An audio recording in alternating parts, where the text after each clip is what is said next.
The paint crew is in full swing this week. They're making amazing progress, putting fairing on the boat, sanding it off, and just getting the boat very fair, smooth, ready for paint in the near future, I hope. While they were doing that, I was in the cockpit working on a cool new project. It will be a great addition to make the boat more livable, especially while we're at anchor or at the dock. It was a really fun project to get into. My name is Matt. Follow along as I turn Duracell, the legendary ocean racing sailboat, into a comfortable cruising home. My next project is an idea that I got from a good friend, Al, who you have met in the past, but he is an amazing sailor and boat builder and just a very good friend who I very much respect his ideas when it comes to boat building and boat design and everything. His idea was to build line lockers that are for the more aft in the boat for the main sheet.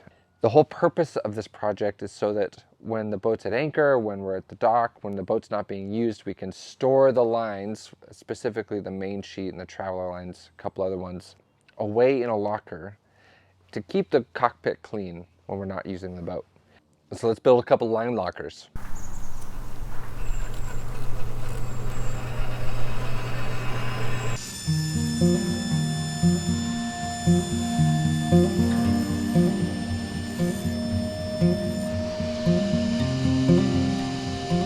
I started by making a template for the hatch out of MDF. The hatch doesn't need to be big, just large enough that I can throw a bundle of line through it. The template got the corners rounded and cleaned up, as well as a hole drilled down the middle that was essentially the handle to open the hatch.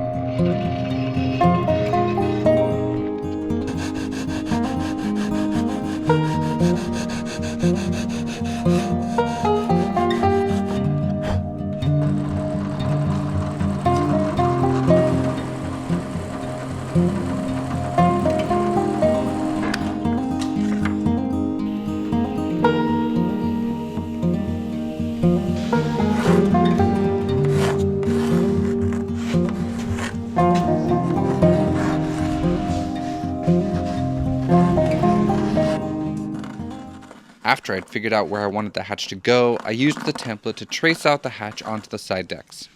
I drilled the grab hole first, and then cut out the hatches on both sides of the cockpit.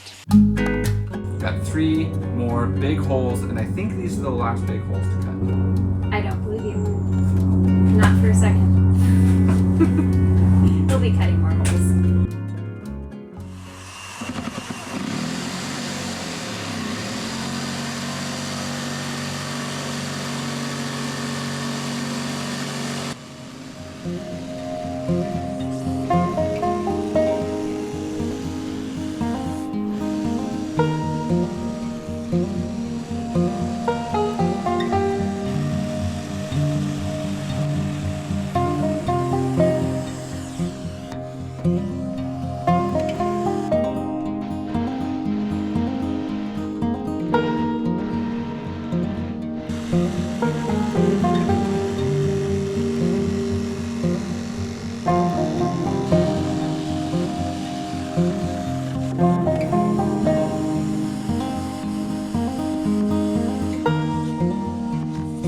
And then I drilled a drain hole out the bottom of the compartment that leads into the cockpit.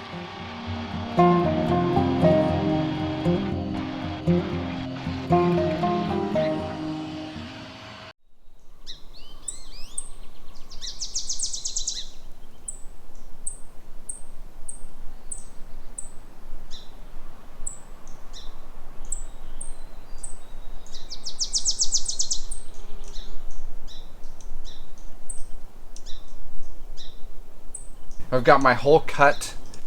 I dug out the green foam that makes the core here in the deck, and I dug it out just like maybe a 1/4 inch.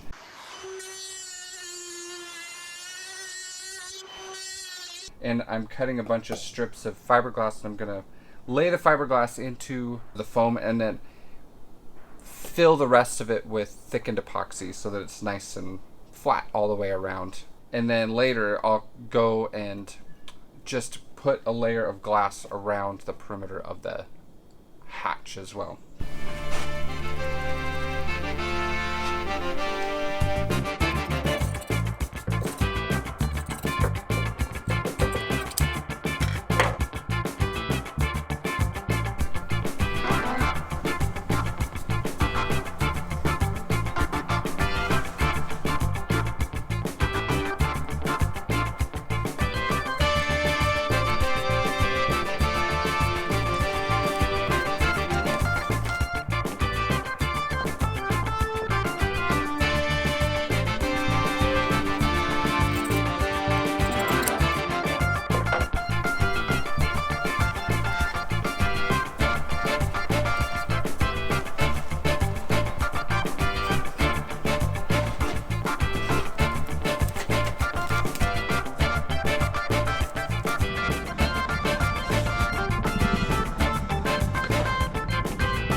So this core that I filled, replaced, has cured, and so now I'm going to glue in these little cleats. This is just G10, it's like 3/16 thick, and all they are going to do is make sure that the hatch doesn't fall through the hole. And so I'm just going to be gluing them and clamping them to the underside, and be a nice quick job using my thick sew.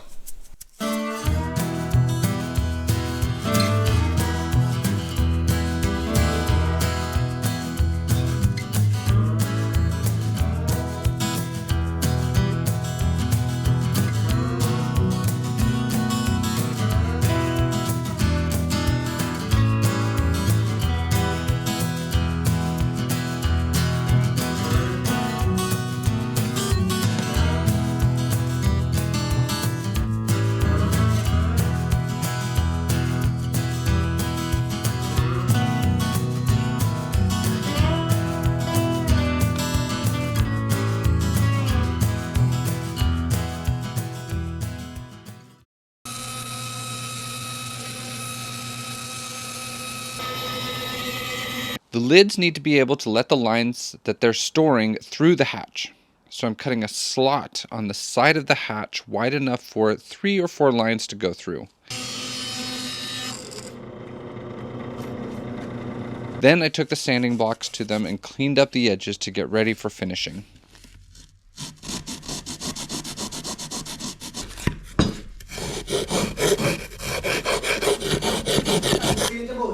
Okay. Be careful, there's a lot of red, wet stuff up there. Totally. No problem. Just doing once more. So put the frame board on there now. Up on top is good, but where the joint was, that's where the flat was. So I put a little more right on the joint there so we can figure that out. Cool. Round that up. All right. So we'll see you on Monday. yes, Monday. All righty. Have a good weekend.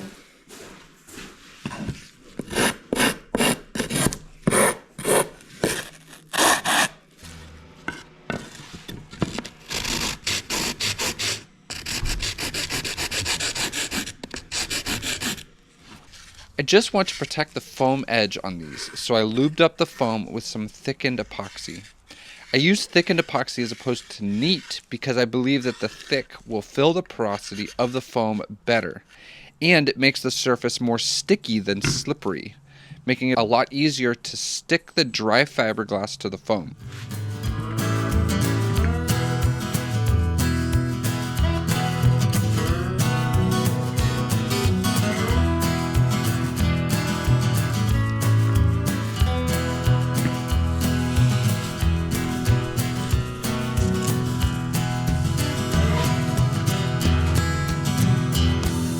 After it's stuck on there, I can trim up the glass and then saturate it with clear epoxy, nice and clean.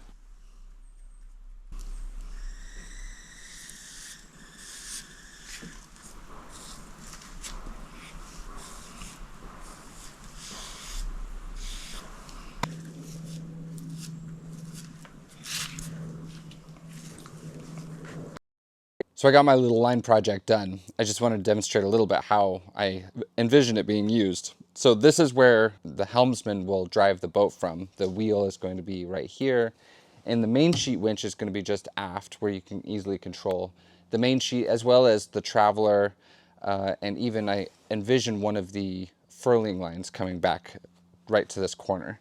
And so the reason I built these things was for line management when the boat's at anchor, which is or at the dock, which is most of the time. You'll be able to sit straight on the locker and all the line will just be dumped into this space.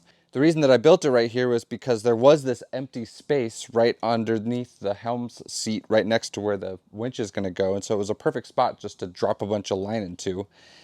It's where the old transom was, so the bottom of it is sloped. And so it's not really a good storage locker for anything other than something that's almost liquid like line is. And so line will just be thrown in there. Like I said, main sheet, traveler, maybe a furling line, and it's just closed up and cleaned up really easily without having to coil lines and all that stuff, and out of the way. So I think it's very elegant, and there's a little drain down here.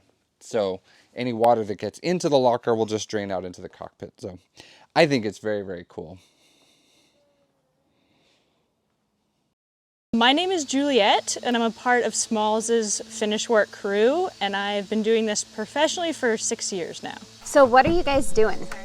Right now, the crew is working on fairing the boat, the hull and the decks, and we're using an all-grip product called All Fair, which is an epoxy product, to make the hull smooth so that it will look professional when the paint's on and shiny, and there won't be lumps and bumps and stuff.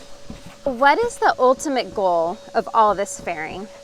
The ultimate goal is to make the boat look smooth so that when the paint is on and shiny, there won't be any lumps and the surface will be really faired and perfect, hopefully, ultimately.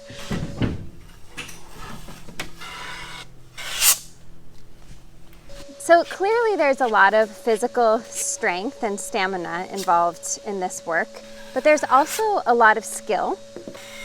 So could you explain, maybe like to someone who has never faired before, what is involved? So a lot of the skill involved with fairing is knowing how not to waste time and money and product. So it's really important to mix the product correctly with the right ratios and putting it on at a certain speed so that it doesn't kick.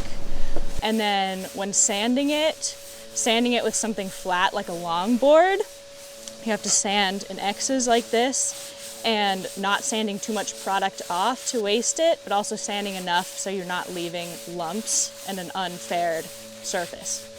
And you usually have to do a couple rounds of fairing and then sanding and fairing and sanding, but you shouldn't have to do more than at least 3 or something, or you're just wasting product. Yeah. Yeah, it doesn't seem like the kind of task you can like zone out on. It seems like you have to really be like almost zen focused. Yeah, there's a lot to think about just with the timing of everything and the sanding and the product. Yeah.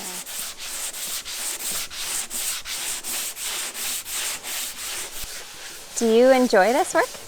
I do. I love it. I think that as just a creative person in general, it's a really cool process to go from something like this and then turning it into whatever the end goal is going to be and having a visual representation of that timeline.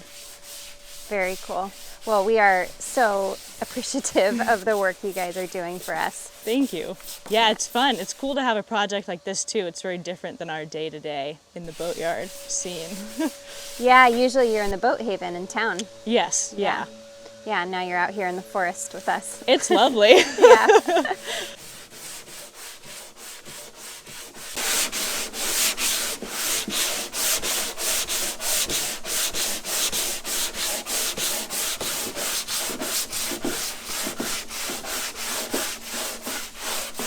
My name is Jessie, and I've been doing this for about 2.5 years.